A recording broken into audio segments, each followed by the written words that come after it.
하겠습니다. 고린도전서 4장 6절로 8절 말씀, 신약성경 266페이지, 고린도전서 4장 6절로 8절 말씀입니다.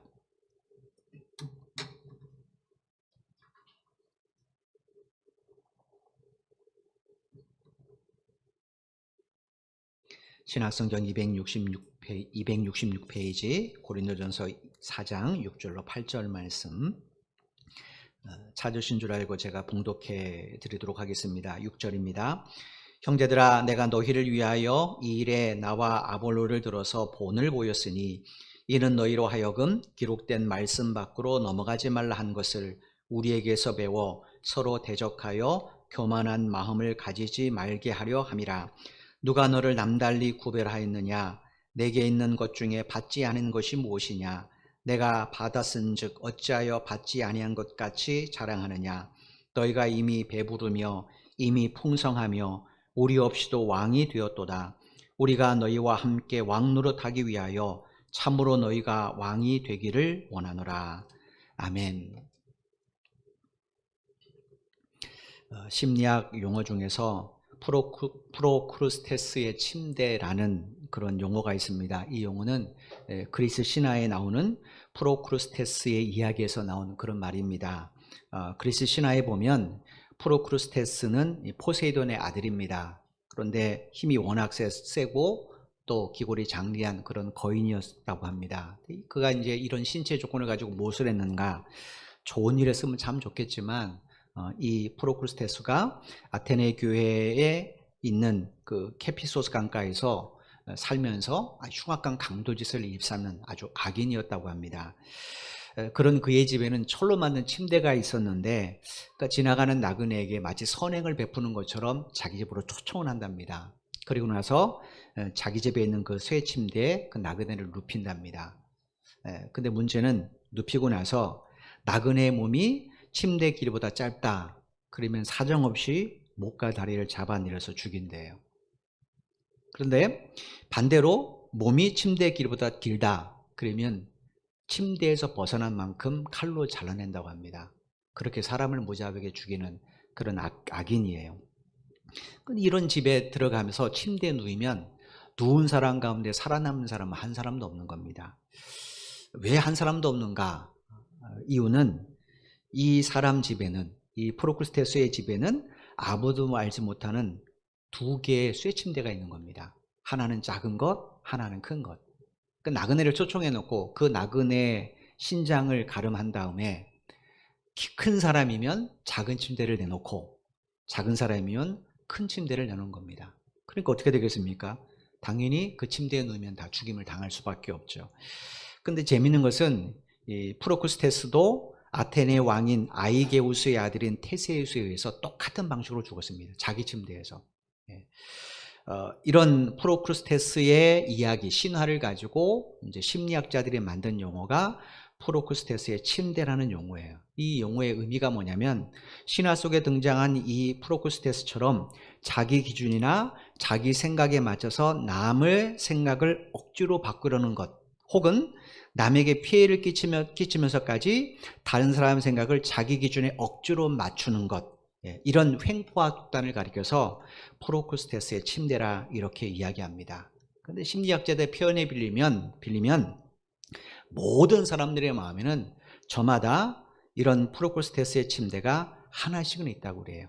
자기 나름대로죠. 그게 뭐냐면 바로 자기 나름대로의 기준과 잣대입니다. 사람들은 다 자기 나름대로의 기준과 잣대가 있어요. 그죠? 그래서 자기 기준에 맞지 않으면 어떡합니까? 다른 사람의 의도와 상황은 상관하지 않습니다. 무조건 난도질하죠. 또 자기 기준에 적합하지 않으면 어떡합니까? 어떻게든 그 사람을 설득하거나 자꾸 세뇌시켜서 자기 기준에 맞춰버리죠. 이런 일들이 우리에게 얼마나 많은지 모릅니다. 이렇게 해서 만들어지는 것이 선입견이나 편견입니다. 선입견이 뭔가? 선입견이라는 것은 아시는 것처럼 어떤 사람이나 사물 또는 무슨 주의나 주장, 여기에 대해서 직접 경험하지도 않았어요. 근데 경험 전에 이미 마음속에 고정관념이 형성되는 걸 선입견이라고 말합니다. 내가 거기에 들어가서 경험하고 나서 그래서 자기 기준과 자기 어떤 잣대를 가져오면 되는데 그렇지 않고 경험도 안 해봤어요. 그냥 듣는 소리 가지고 그 사람에 대해서 평가하고 그 사람에 대해서 저 사람 나쁜 사람이야, 저건 나쁜 거야 라고 미리 자기 나름대로 판단을 내리는 것, 이걸 선입견이라고 말하죠. 반면에 편견이 뭡니까? 편견은 한쪽으로 치우칠 겁니다. 공정하지 못하고 한쪽으로 치우치는 거예요. 이게 아무리 잘못됐다고 해서 내로남불이란 말이 아마 여기 적합할 거예요. 자기 한쪽에 치우쳐가지고 자기만 진리인 문제, 자기 생각, 자기 것만 진리를 삼는 걸 편견이라고 말하죠. 여러분, 이런 잘못된 선입견, 잘못된 편견을 가지면 자기 자신에 대해서도 바른 관계를 맺을 수 없고 타인에 대해서도 바른 관계를 맺을 수가 없습니다. 그죠? 다른 사람이 나를 바라보는 기준으로만 자꾸 자기를 잣대질하면 자기 자신에 대해서 실망하거나 좌절하거나 낙심하게 되죠.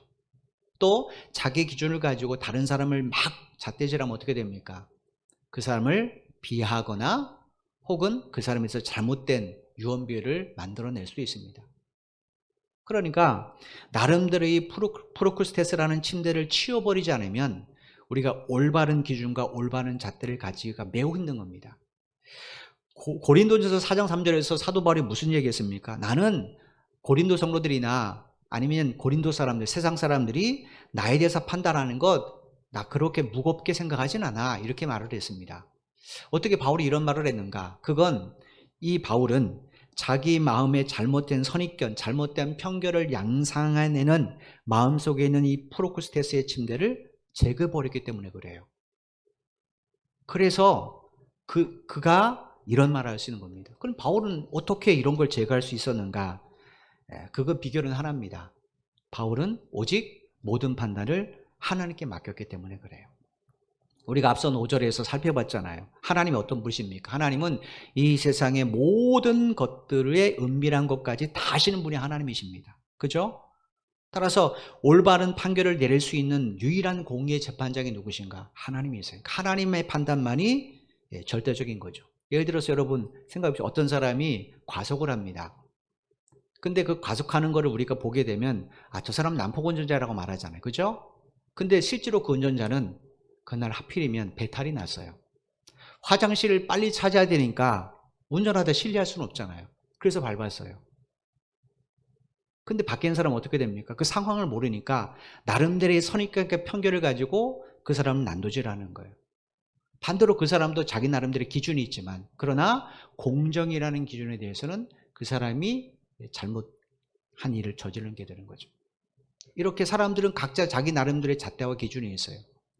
여기에 내가 올맞이게 되면 그러면 우리 삶에 상처도 되고 남을 상처 입을 수도 있습니다.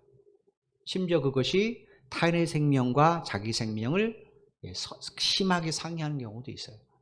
그러니까 이 프로크루스테스의 침대를 내 안에서 제거하는 것은 매우 중요한데 그러려면 어떻게 되는가? 바울처럼 모든 판단을 하나님께 맡겨야 돼요. 바울이 그래서 지금까지 자기를 비판하는 사람들 속에서도 흔들림 없이 믿음의 본을 보이며 사도의 길을 걸어갈 수 있었던 겁니다. 왜냐?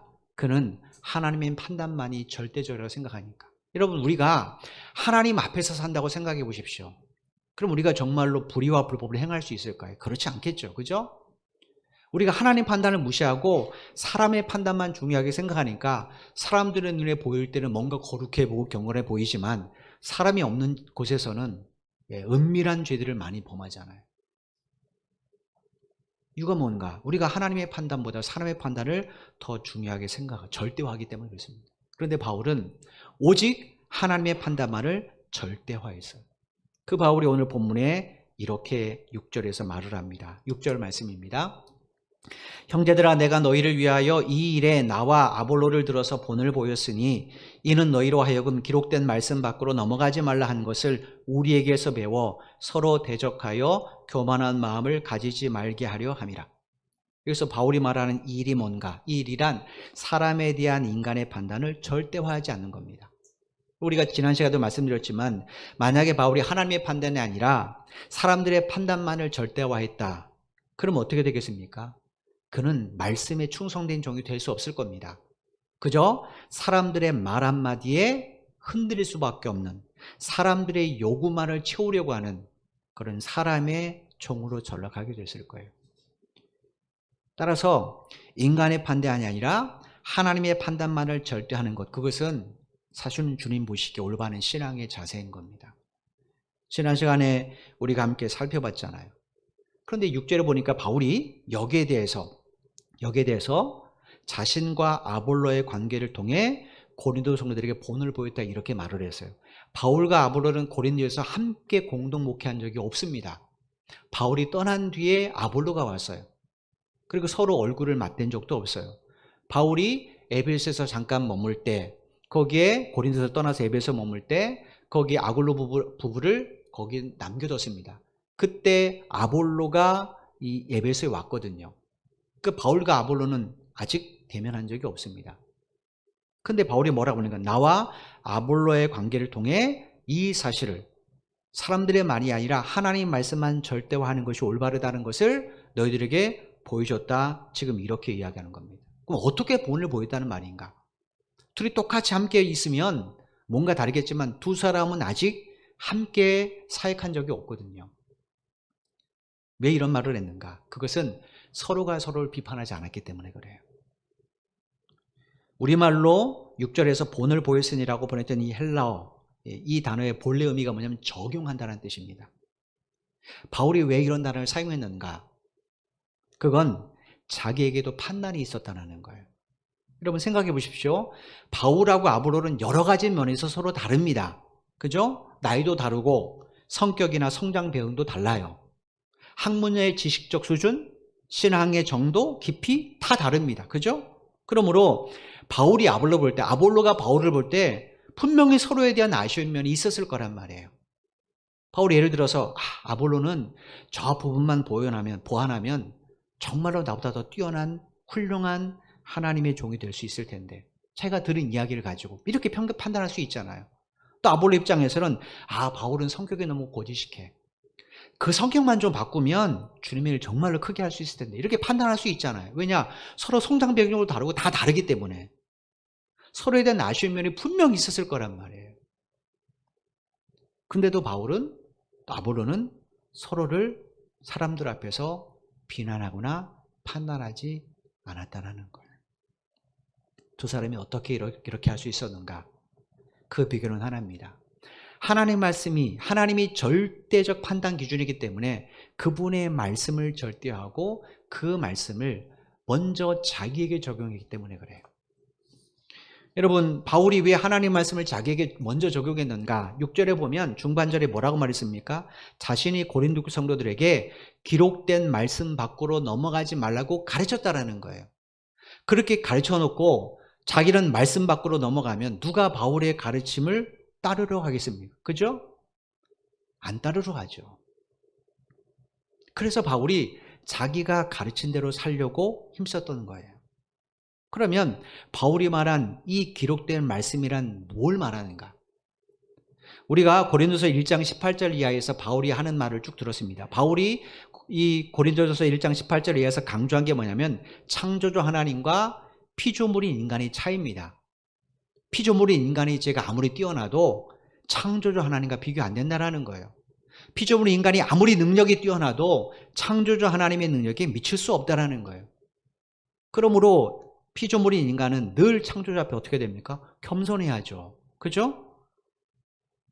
이런 겸손의 벽을 넘어가지 말라는 거예요. 이유가 뭡니까?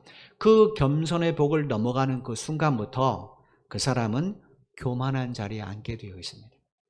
예를 들어서 우리가 신앙생활 할 때 나는 하나님 앞에 늘 부족해 라는 마음을 가진 사람은 예배를 드릴 때도 말씀을 드릴 때도 태도가 달라질 겁니다. 그런데 난 더 이상 들을 거 없어, 난 나름대로 신앙생활 잘하거든. 그럼 어떻게 됩니까? 그러면 말씀도 안 들려지고 예배 드릴 때 집중도 안 됩니다. 그래서 뭐 해도 결국 자기 마음이 흡족하지 않아요. 왜냐하면 자기가 기준이 되어버렸기 때문에 그래요. 우리가 겸손의 벽을 넘으면요 반드시 교만의 자리에 올라가게 됩니다. 이런 교만에 대해서 하나님은 성경을 통해서 매우 엄하게 경고하셨어요. 잠언 16장 18절 말씀입니다. 교만은 패망의 선봉이요 거만한 마음은 넘어짐의 앞잡이이니라. 잠언 18장 12절 말씀입니다. 사람의 마음의 교만은 멸망의 선봉이요 겸손은 존귀의 길잡이니라. 시편 31편 23절 말씀입니다. 너희 모든 성도들아 여호와를 사랑하라. 여호와께서 진실한 자를 보호하시고 교만하게 행하는 자에게 엄중히 갚으시느니라. 바울은 고린 성도들이 하나님의 경고의 말씀을 두렵게 받아들이길 원했어요. 그래서 6절 하반절에 자신이 본을 보려고 했던 이유에 대해서 뭐라고 설명했습니까? 너희로 하여금 교만한 마음을 가지지 않게 하기 위해서다라는 거예요. 이건 여러분 매우 중요한 부분입니다. 6절에서 우리말로 교만이라고 부르던 이 헬라어가 우쭐대다 부풀리다라는 의미를 가진 단어예요. 그러니까 실제 자기 자신보다 더 부풀려서 내가 더 나은 사람처럼 생각하는 것, 착각하는 것, 남들에게 더 나은 사람처럼 보이려고 애쓰는 것, 이런 것을 가지고 교만이라고 말합니다. 여러분, 그러니 그 교만한 사람의 눈에 다른 사람이 보이겠습니까? 유명한 C.S. 루이스 같은 경우는 교만을 뭐라고 했냐면 낙타의 눈으로 비유했어요. 그럼 낙타의 눈 보셨습니까? 낙타의 눈은 눈꺼풀이 이렇게 두꺼워서 위를 잘 못 봅니다. 낙타는요, 눈을 깔고 밑을 본답니다. 교만한 사람은 위를 안 봅니다. 자기 위에 아무도 없는 거예요. 자기가 최고라고 생각하는 거예요. 그래서 이건 이렇게 해야 돼, 저건 저렇게 해야 돼 이러는 겁니다. 우리가 보통 국가대표 무슨 게임 같은 거, 다른 나라하고 게임하는 거 보면 우리나라 사람들 다 교만하지 않습니까? 저도 얘는 아니에요. 감독 왜 저 따위야? 저 선수 기용해야지. 나름대로 전술을 이렇게 해야지. 막 이야기하잖아요. 근데 실제로 그 감독이나 선수가 보면 얼마나 우습습니까? 왜냐? 축구공을 하나도 못 차는 사람이 그런 말을 하면 얼마나 우습겠습니까? 교만은 늘 내리깔고 다른 사람을 봅니다. 그러니 그 사람 눈에 하나님 보이겠습니까? 안 보이죠. 흥미로운 것은요, 구약 성경에 우리말로 교만이라고 번역된 이 히브리어가 가발한 단어인데, 이 단어의 원래 의미가 뭐냐면 높다, 높은 데 있다, 위에 있다 이런 뜻입니다. 여러분, 성경이 왜 교만이라는 단어를 위치를 표현하는 단어로 표현했을까요? 그건 언제든지 추락한다는 경고를 좀 주시기 위해서입니다. 여러분, 높은 데서 떨어지면 어떻게 되겠습니까? 비참한 결말을 맞겠죠. 그게 높으면 높을수록 그 사람의 추락은 더 큰 상처를 입게 됩니다. 그래서 하나님께서 교만을 패망의 선봉이다 이렇게 말씀하시는 거예요. 여러분, 바울이라고 왜 하고 싶은 일이 없고 하고 싶은 말이 없겠습니까? 그죠? 자기가 세운 개척교회입니다. 자기 나름대로 성도들의 행동을 하나님 말씀 기준이 아니고 자기의 판단대로 너희들이 이따위밖에 못하고 마음대로 난도질할 수 있죠. 근데 바울은 어떻게 했는가? 바울은 그렇게 하지 않았어요. 늘 자기의 생각, 자기의 판단, 자기의 모든 것을 하나님 앞에 겸손히 내려놨습니다. 그리고 오직 그분의 말씀을 따랐어요. 왜냐? 바울은 교만의 실체를 알았기 때문에. 실제로 바울이 다메섹에서 예수님 만나기 전에 얼마나 교만했습니까? 그죠? 바울에게는 아무것도 없었습니다. 자기가 제사장보다 더 나았어요. 그러니까 다메섹에 가서 그리스도인 잡아오겠다고 이 표를 달라고 말하잖아요. 허가서를 달라고 말하잖아요. 얼마나 교만한지 모릅니다. 근데 주님 만나고 보니까 바울이 자기를 누구라고 소개해? 나는 그리스도의 종교 일꾼이라는 거. 우리가 일꾼에 대해서 지지난 시간에 함께 나눠봤잖아요. 그렇죠? 일꾼이 뭐 하는 사람이에요? 헬라 시대 때 일꾼은 노예입니다. 배 젓는. 전함의 맨 밑에 배 젓는 노예예요. 자기가 노를 저면서도 속도도 자기 마음대로 못하고 방향도 자기 마음대로 못하고 자기 생명도 자기 마음대로 못해요. 다 주인에게 맡겨야 돼요. 예전에 바울은 자기가 하나님을 위해서 열심히 특심이어서 모든 사람을 바른 길로 인도한다고 생각했어요. 근데 그게 얼마나 교만했습니까? 바울은 그 교만의 실체를 실제로 경험한 사람이에요. 그래서 바울이 고린 성도들에게 말하는 거예요. 그들이 지금 뭐 하고 있습니까? 서로가 서로를 난도질하고 있어요. 서로 비판하고 시기하고 판단하고 다투고 분쟁하고 분열까지 하잖아요. 이유가 뭡니까? 하나님의 말씀을 절대화하지 않고 자기 생각을 절대했기 때문에 그래요. 그러니까 자기 기준에 맞지 않으면 다 잘라내거나 느리는 겁니다. 다 잘못됐다는 거예요. 이게 고린도 교회의 모습이에요. 그게 얼마나 교만한지 그들은 몰랐어요. 바울은 자기가 경험해서 압니다. 그래서 바울이 이 겸손의 벽을 넘지 말라고 말을 하는 거예요. 여러분, 이런 바울처럼 우리도 내가 하고 싶은 일, 내가 하고 싶은 말 참 많지만 주님 보시기에 그것보다 성도로서 마땅히 해야 될 일을 하고 성도로서 마땅히 해야 될 말을 하며 산다면 우리를 통해 얼마나 많은 사람들이 주님 앞에 돌아오시겠습니까? 그죠? 로마서 14장 13절 말씀해 보면 주님께서 바울을 통해 우리에게 이런 말씀을 들려주셨습니다. 로마서 14장 13절 말씀입니다. 그런즉 우리가 다시는 서로 비판하지 말고 도리어 부딪힐 것이나 거칠 것을 형제 앞에 두지 아니하도록 주의하라. 여기 우리말로 비판이라고 부르던 헬라어는 고린도전서 4장 3절에 우리말로 판단이라고 부르던 헬라의 어근입니다. 크리노라는 단어예요. 근데 이 단어의 의미가 뭐냐면 재판하다, 판단하다는 의미도 있지만 결심하다는 의미가 있습니다. 그러니까 나의 비판이 다른 성도에게 부딪힐 것이나 거칠 것이 되지 않도록 결심하라는 거예요. 그럼 도대체 부딪힐 건 뭐고 거칠 것은 뭔가? 로마서 14장 13절에서 우리말로 부딪힐 것이라고 번역된 이 헬라어의 의미는 누군가를 걸려 넘어지게 만드는 장애물이에요. 어떤 사람이 늘 가는 코스가 있습니다. 그 사람은 늘 그 시간 되면 거길 지나가요. 저 사람 어떻게 넘어뜨리지? 그래서 거기다가 코너 도는데 장애물 하나 탁 놨어요. 그럼 어떻게 됩니까? 그 사람 반드시 부딪히겠죠. 그렇게 의도적으로 넣는 장애물을 가리키는 단어예요. 그 다음에 우리말로 거칠 것이라고 번역된 이 헬라어는 함정입니다. 옛날에 저 어릴 때도 그 나쁜 짓 많이 했어요. 땅 이렇게 파서 물 버놓고 진흙해놓고 위에다 나뭇가지 같은 걸로 흙으로 싹 덮는 거. 대부분 지가 빠집니다. 저도 경험해봐서 알아요. 왜 안 빠지지 하다 내가 먼저 빠져요. 이런 함정을 가리키는 단어예요. 그러니까 여러분 이 헬라 의미를 해석해보면 성경이 우리에게 뭐라고 말하는가? 내가 보기엔 옳아요. 그죠? 그건 내 기준이고 내 잣대니까 내가 보기가 옳은 거예요. 그러나 그걸 가지고 상대를 비판하는 것이 그 사람의 신앙에 장애물을 설치하는 것이나 함정을 파는 것 같은 결과가 되지 않도록 결심하라는 거예요. 그만큼 중요하다는 겁니다. 그러니 여러분 우리가 교회 안에서 누군가를 판단하고 비판하는 것이 내 신앙에 유익이 되는가? 나에게도 유익이 안 되는 겁니다. 타인에게도 유익이 안 되는 거예요. 늘 겸손은 하나님 말씀 앞에 먼저 자기를 비춰보고 그리고 나서 정말로 기도함으로 바르게 권면을 해야 되는 겁니다. 독일 속담에 이런 말이 있다고 합니다. 하나님이 교회를 세우면 악마가 옆에다 예배당을 세운다. 이게 무슨 말인가? 하나님의 교회하고 악마의 교회, 마귀의 교회는 멀리지 않다는 거예요. 내가 주님을 위해서 교회를 바르게 세우는 일에 힘쓰면 내가 다니는 교회는 어떤 교회가 되는 겁니까? 하나님의 교회가 되는 거예요. 근데 내가 마귀에 속아서 늘 교회에 대해서 불평하고 비판하고 판단하고 정죄하면 그 교회는 일순간 뭐가 됩니까? 마귀의 교회가 돼요. 그래서 내가 가기 싫은 거예요. 생각해 보십시오. 내가 늘 비판하고 판단하는 그 교회, 내가 늘 불평하는 그 교회 누가 와서 나와 함께 예배드리겠습니까? 안 가죠. 나도 가기 싫은 교회인데. 그죠? 근데 반대로 주님께서 당신의 피값으로 이 교회를 세우시고 나를 이 교회에 부르셨다는 사실을 내가 마음속에 인식하고 하나님께서 나를 그리스도의 십자가의 보혈로 성도로 부르셨다는 사실을 기억하고 내가 성도로서 말씀 앞에 바로 서려고 노력하고 또 성도로서 교회를 사랑하고 성도를 섬기기 위해서 힘쓴다면 그러면 주변 사람이 나와 함께 그 교회를 가지 않겠습니까? 그렇지 않겠어요? 그래서 독일 사람들이 하나님의 교회를 세우시면 마귀는 옆에 예배당을 세운다 이런 말을 하는 겁니다.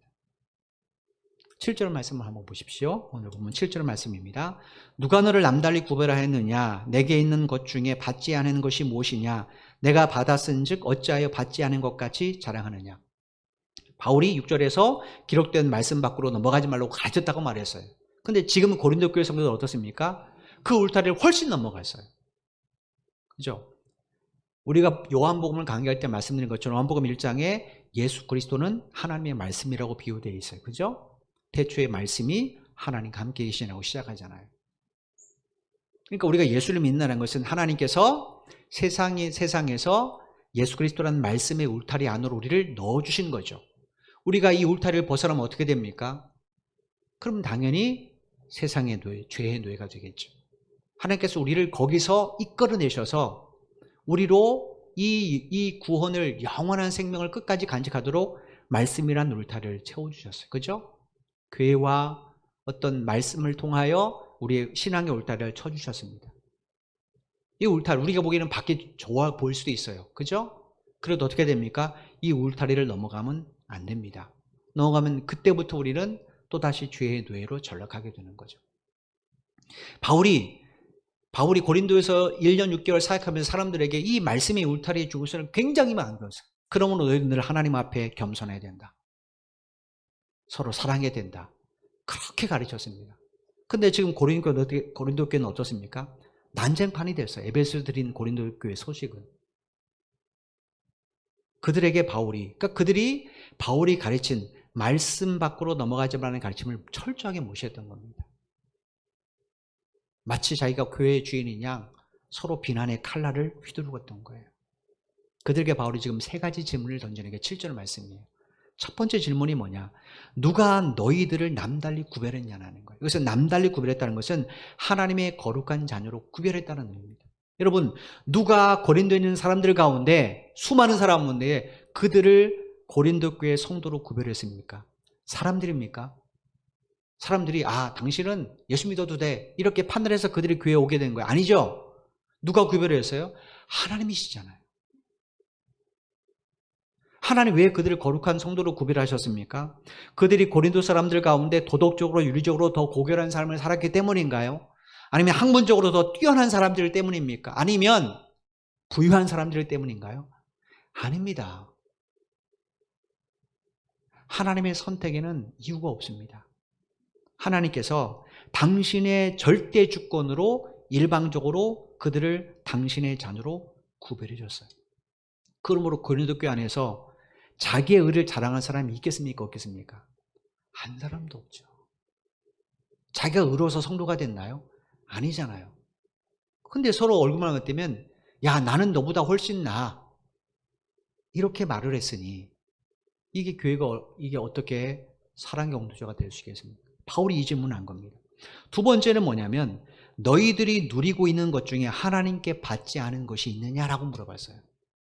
여러분 아시는 것처럼 이 세상에 사람이 태어날 때 손에 뭐 들고 태어납니까? 사람은 다 태어날 때 빈손이에요. 그죠? 그러면 태어나서 우리가 누리고 있는 모든 것들 우리가 빈손으로 왔으니까 지금 내가 누리는 것은 사실은 내 게 아닌 거죠. 처음부터 내가 뭘 갖고 있으면 이건 내 거지만 처음부터 내 것이 아니었던 거예요. 그죠? 그럼 내가 누리고 있는 모든 것들은 누구의 것입니까? 이 세상을 창조하신 하나님의 것이죠. 왜냐? 하나님이 그것들을 창조하셨고 혹은 사람들에게 그것을 만들 수 있는 지혜와 여건을 허락해 주셨기 때문에 내가 지금 누리게 되는 거잖아요. 그죠? 우리가 지금 누리는 이 문명이라는 것이 그런 것 아닙니까? 사람이 무에서 유를 창조한 것 같지만 사람은 그렇지 않습니다. 그죠? 이미 하나님의 천지를 창조하셨고 사람의 뇌를 만드셨기 때문에 그것 가지고 하나님께서 서로 연구하고 또 무엇인가를 추구하게 만드셔서 점점 문명이 나아진 거잖아요. 문명이 나아졌다고 사회가 악이 사라졌나요? 아닙니다. 아시는 것처럼 요즘에 이 아이들 아동학대 얼마나 심각합니까? 그죠? 예전에는 없는 그런 악들이 얼마나 많이 발생하고 있습니까? 어제 뉴스인가요? 30대 한 여인이 너무 생활이 힘드니까 9살인가요? 그 딸 아이를 죽이고 자기도 자살을 하다가 자기는 실패하고 결국 감옥에 갔잖아요. 옛날 같으면 생각을 못하는 일이잖아요. 저희 이모님이 자녀가 11명입니다. 근데 한 사람도 손으로 죽이시지가 않으셨어요. 다 생존해 있습니다. 옛날에는 11명 낳아도 다 키웠잖아요. 그죠? 힘들어도 가난해도. 근데 지금 어쩌십니까? 하나도 키우기 힘들다고 말을 하는 세상. 오히려 세상이 더 각박해지고 악해졌어요. 우리가 누리고 있는 모든 것들 내가 주인인 것 같지만 사실은 나는 태어날 때부터 빈손이었습니다. 그렇기 때문에 이것은 내가 빌린 것이지 누가 나에게 맡긴 것이지 실질적인 소유주가 내가 아닌 거예요. 그게 누군가? 그 소유주는 하나님이십니다. 바울이 이야기하는 거예요. 그러므로 여러분 지금 나에게 있는 시간도 재능도 물질도 다 누구의 것입니까? 하나님 것이에요. 그럼 우리가 누굴 자랑해야 됩니까? 그걸 나에게 주신 하나님을 자랑해야 되잖아요. 그런데 고린도 성도들은 다 뭐만 자랑해요? 자기 자신을 자랑해요. 내가 똑똑해서 내가 사업산이 좋아서 내가 뭐해서 다 자기만을 자랑했다라는 거예요. 그런 그들에게 바울이 세 번째 질문을 던진 게 뭔가? 그것을 왜 너희 것인 양 자랑하느냐? 이렇게 질문을 해요. 여러분, 고린도 교회 성도들이 하나님의 자녀로 구별되고 하나님으로부터 많은 여러 가지 은사를 받았어요. 우리가 나중에 보겠지만 고린도 교회만큼 은사 많이 받은 교회는 없습니다. 뒤에 이제 고린도서 12장부터는 은사들의 얘기가 쭉 나오잖아요. 이렇게 많은 은사를 받은 교회 흔적은 없습니다. 특별하게 하나님의 은혜를 많이 줬어요. 이게 그들이 수고하고 노력한 결과인가? 아닙니다. 하나님이 일방적으로 주신 은혜예요.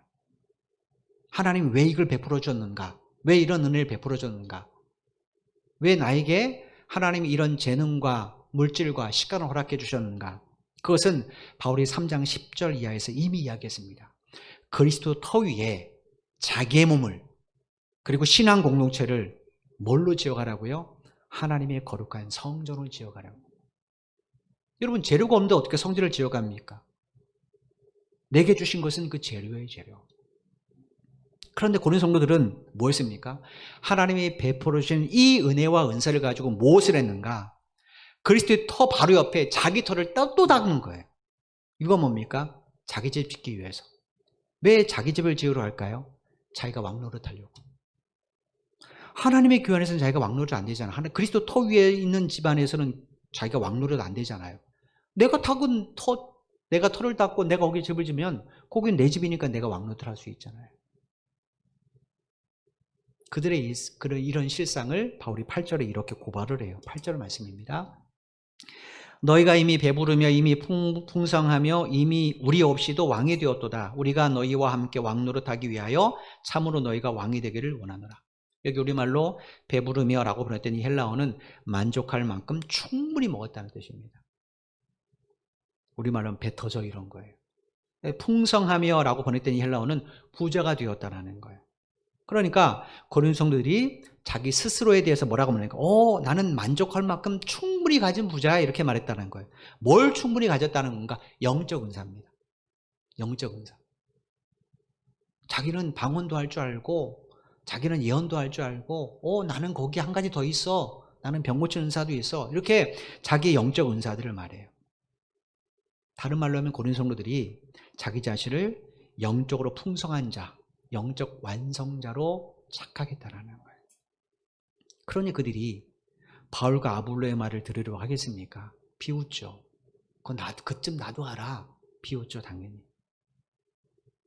그래서 바울이 8절에 너희들이 우리 없이도 왕이 되었도다 이렇게 책망한 겁니다. 여러분, 고린도 성도들이 왜 어쩌다가 이렇게 영적 교만한 자가 되었는가? 스스로를 난 이제 더 이상 필요가 없어. 나 정도 되면 굉장히 좋은 신앙이냐 라고 생각하는 영적으로 교만한 자가 되었는가? 그것은 자기들의 생각, 자기들의 판단, 자기들의 신앙 이걸 절대화했기 때문에 그렇습니다. 제가 서두에 말씀드렸잖아요. 내 기준과 잣대를 절대하면 반드시 겸손의 벽을 넘어서 교만으로 나아갑니다. 그래서 서로 목소리를 높이는 거예요. 왜냐? 내가 더 나은데 저 사람은 자기가 더 낫다고 주장하거든요. 그러니까 어떡합니까? 내가 나 서로 싸울 수밖에 없는 거죠.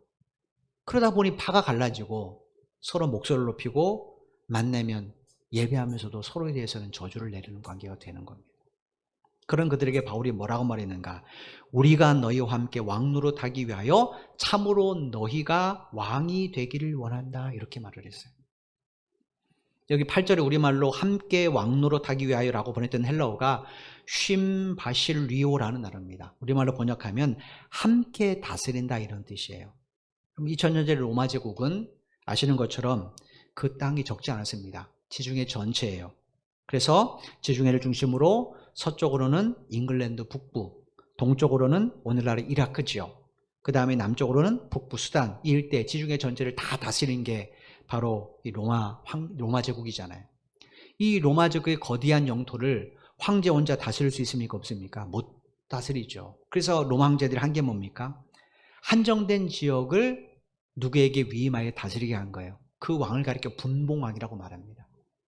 우리로 말하면 당신 저 서울 다스려 이렇게 나눠주는 거죠. 왕의 직위는 주고. 그런데 이 왕은 황제하고는 좀 다르잖아요. 그죠? 그 집 갖고 누구에게 충성해야 됩니까? 당연히 황제에게 충성해야 되죠. 자기가 왕이 됐다고 해서 자기 나름대로의 나라를 건설하면 안 됩니다. 반드시 로마 황제에 맞는 정치를 해야 되고 그 다음에 다스림을 해야 돼요. 바로 그 분봉왕입니다. 이 분봉왕이라는 단어, 이 분봉왕을 가리킨 단어가 바로 오늘 본문에 함께 왕노릇하기 위하여라고 번역된 신바실류호라는 단어예요. 베드로전서 2장 9절에 보면 하나님께서 교회 구성원인 성도들에 대해서 이렇게 말씀을 하셨죠. 베드로전서 2장 9절입니다. 그러나 너희는 택하신 족속이요 왕같은 제사장들이요 거룩한 나라요 그의 소유가 된 백성이니 이는 너희를 어두운 데서 불러내어 그의 기이한 빛에 들어가게 하신 이의 아름다운 덕을 선포하게 하려 하심이라. 여기 우리말로 왕같은 이라고 번역된 헬라어가 바실레이오스라는 단어인데 이거는 우리가 조금 전에 살펴봤던 8절에 함께 왕노릇하기 위하여라고 번역된 쉰바실리호라는 단어의 단수입니다. 쉰바실레오라는 이 8절의 단어는 복수의 복수. 그러니까 저와 여러분은 교회 안에서 어떤 사람인가? 하나님께 권위와 능력을 위임받은 분봉왕 같은 사람들이라는 거예요. 그럼 우리는 뭘 다스려야 되는가? 뭘 다스려야 될까요? 하나님의 성전인 우리 몸을 다스릴 줄 알아야 돼요. 바로 지금 이야기하고 싶은 겁니다. 하나님이 주신 이 왕의 권위, 왕의 능력을 가지고 뭐 해야 되는가? 다른 사람을 다스리려고 하는 것이 아니라 나를 다스려야 된다는 거예요. 말씀 앞에 나를 먼저 비춰보고 적용하고 이런 나의 다스림이 있어야 돼. 그게 진짜 분봉왕이라는 거예요. 제가 처음에 말씀드렸잖아요. 분봉왕이 나 이제 왕이 됐어 라고 해서 자기 나름대로의 정치를 하고 통치를 하면 어떻게 됩니까? 그거 로마 황제에서 박탈당합니다. 반드시 분봉왕은 로마 황제의 정책과 맞춰서 통치를 해야 됩니다. 로마 황제를 위해 통치해야 되는 거죠. 그게 벗어나면 그 사람 나중에 생명까지 잃을 수 있습니다. 우리는 분봉왕이에요. 그죠? 어떤 분봉왕입니까? 하나님의 성전인 우리 몸을 다스리도록 하나님이 우리를 분봉왕의 직분을 주신 거예요. 그럼 뭐 해야 됩니까? 우리가 이 하나님의 주신 시간, 재능, 능력 이런 것 가지고 뭐 해야 되겠습니까? 나를 바르게 하나님의 성전으로 갖고 간 일에 힘써야 되겠죠. 바로 지금 그 이야기하고 싶은 거예요. 고린도 성도들은 뭐합니까? 나 이제 왕이 됐어 라고 말하면서 다른 사람을 자꾸 다스리려고만 해요. 통치하려고 하는 거예요. 교회를 자기 나름대로 다스리려고 그래요. 근데 다 자기가 왕이니까 서로 전쟁이 날 수밖에 없는 거죠. 바울이 그 얘기합니다. 왜 하나님이 너희들을 분봉왕을 세웠는가? 지금 바울과 아볼로가 자기들이 본을 보였다고 말이잖아요. 어떤 본입니까? 분봉왕이 뭔지를 보여준 거예요. 분봉왕이 뭐 하는가? 하나님의 말씀을 절대화하고 먼저 나에게 적용하고 이게 분봉왕이 해야 될 일이라는 거예요. 그래서 서로 비난하지 않았잖아요. 비판하지 않았잖아요. 그래서 바울이 나와 함께 왕노릇하기를 원한다. 나 같은 분봉왕이 되기를 원한다. 이렇게 말을 한 거예요. 여러분 6절에서 우리말로 본을 보였으니 라고 번역된 헬라어가 무슨 의미라고 말씀드렸어요? 적용하다라는 의미라고 말씀드렸어요. 내가 왕같은 제사장이라면 먼저 하나님 말씀에 나를 적용해야 됩니다. 구약의 제사장들은 반드시 하나님의 말씀대로 제사를 진행해야 돼요. 자기 임의대로 하면 안 됩니다. 첫 번째 대제사장이었던 아론의 두 아들이 어느 날 죽었어요. 왜 죽었습니까? 하나님은 제물을 할 때 반드시 성소에 있는 불, 제단 밑에 있는 그 불을 사용하라고 그랬는데 이 사람들은 다른 밖에 있는 불을 사용했어요. 외부 불을 사용했습니다. 하나님 두 사람을 불러 살라 죽였어요. 사무엘상에 보십시오. 사무엘상 첫 번째 장에 엘리 제사장 나오잖아요. 하나님이 그 자식들을 왜 죽였습니까? 하나님의 제사장이 아니라 자기 자신의 제사장이 되어버렸어요.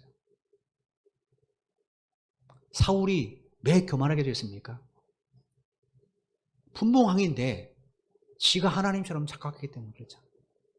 그런데 오늘 우리도 과연 여기에 예외인가? 내가 다른 사람보다 머리가 좋을 수 있습니다. 내가 다른 사람보다 더 많은 재산을 소유할 수 있어요. 내가 다른 사람보다 특별한 재주가 있을 수 있습니다. 재능이. 근데 그건 누구의 것입니까? 그건 하나님의 것입니다. 그럼 이걸 갖고 뭐 해야 됩니까? 하나님을 위하여 하나님이 원하시는 방향으로 내 몸을 갖고 가는데 바르게 사용해야 되죠. 나에게 이런 걸 주신 하나님을 자랑해야 되겠죠. 근데 내 머리를 자랑하고 내 가진 것을 자랑한다면 어떻게 되겠습니까?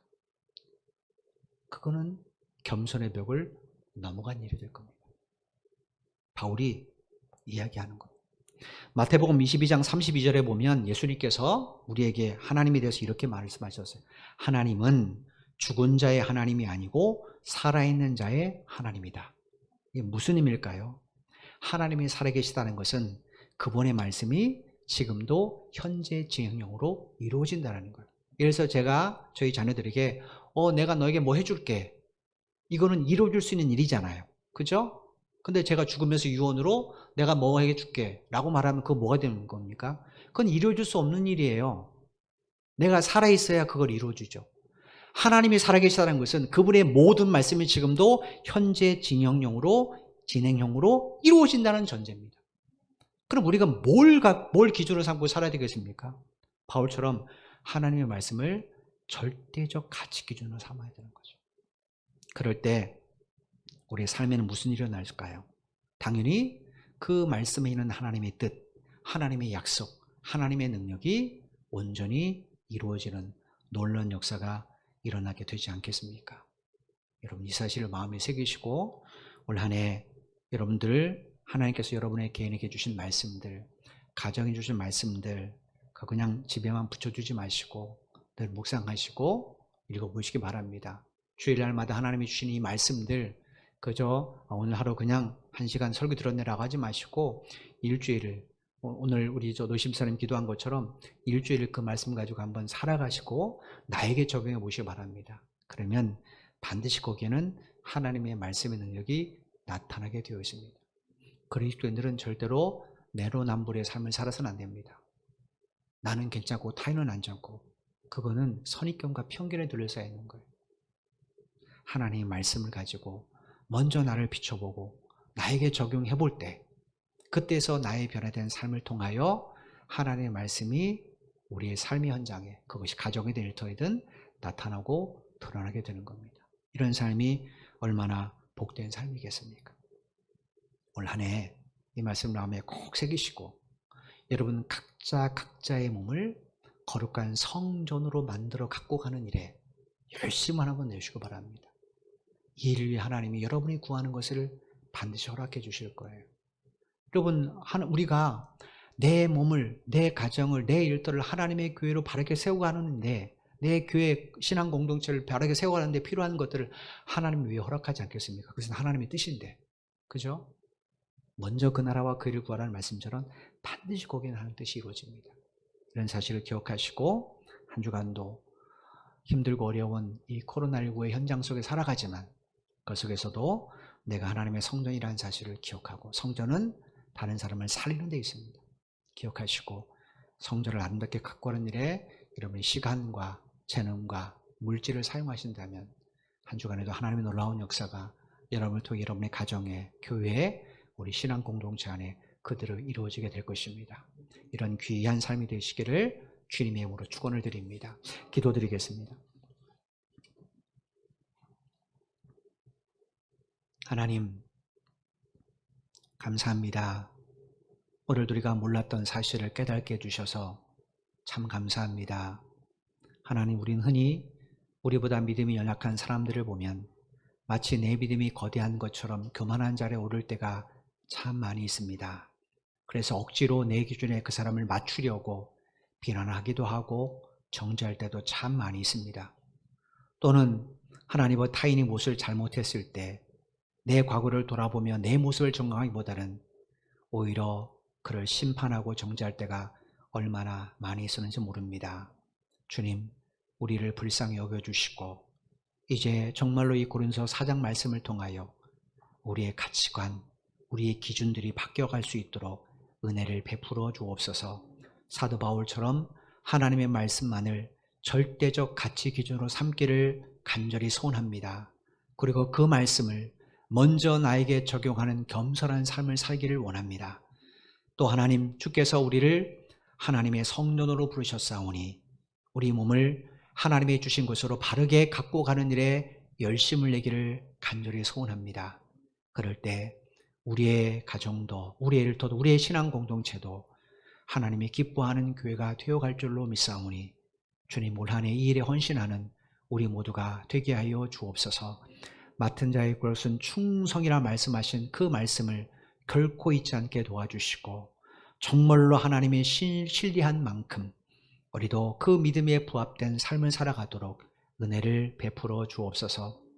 한 주간도 성도들의 가정과 성도들의 일터를 지켜주시기를 간절히 소원합니다. 코로나19로부터 감염되지 않도록 철저히 보호해 주시고 다른 사람에게 위로와 평강을 전해줄 수 있는 복된 삶을 살게 도와주시고 이웃사랑을 나눌 때마다 하나님의 크신 역사가 나타나는 현장이 될 수 있도록 도와주옵소서. 자가격리 중에 있는 성도도 있습니다. 하나님께서 그 기간 동안 육체를 또 회복시켜 주시고 믿음도 더 성장하는 기간이 될 수 있도록 주여 역사하여 주옵소서. 한파가 예고되어 있습니다. 특별히 하나님 외부에서 일을 하는 하나님 우리 성도들을 지켜주시고 감기 걸리지 않도록 저들의 건강을 지켜주시고 특별히 운전할 수밖에 없는 상황에 놓인 사랑하는 성도들을 붙잡아 주셔서 하나님이 이 하나님 눈길에 하나님 아버지 큰 사고 없도록 늘 안전운전을 허락하여 주옵소서. 질병가 있는 성도를 돌아보아 주시고 하나님 주 외에는 치유자가 없음을 우리는 압니다. 늘 하나님 의지하며 범사에 감사할 때 그 감사를 통하여 육체의 회복의 역사가 일어나는 귀한 삶이 될 수 있도록 복을 내려 주옵소서. 주님 앞에 우리 삶을 맡깁니다. 내게 주신 모든 것 그거 내가 주인 아닙니다. 원주인은 주님이십니다. 그 하나님을 자랑하고 그 하나님을 위해서 바르게 사용할 수 있는 지혜와 능력을 우리 모두에게 허락하여 주옵소서. 모든 것 하나님께 영광 돌리오며 예수님의 이름으로 간절히 기도드리옵나이다. 아멘. 우리 다 같이 일어나셔서 찬송가 545장 너로 아멘 기도드리겠습니다. 이제는 교회의 머리가 되신 우리 주 예수 그리스도의 은혜와 독생자 예수 그리스도를 십자가에 내어 주시기까지를 사랑하신 아버지 하나님의 만극하신 사랑하심과 우리 속에 내주하셔서 감화, 교통, 충만케 하시는 성령의 역사하심이 오늘 말씀을 마음에 새기면서 말씀의 벽 위를 넘어가지 않기를 원하며 늘 겸손히 하나님의 말씀을 붙잡고 살기를 소원하는 사랑하는 모든 믿음의 형제 자매들의 발걸음 위에와 저들의 가정과 저들의 직장과 사업 위에 코로나19로 힘든 이 나라 임직 위에 그리고 우리 선교 제일교회 위에 지금부터 영원토록 함께 하시기를 간절히 축원하옵나이다. 아멘.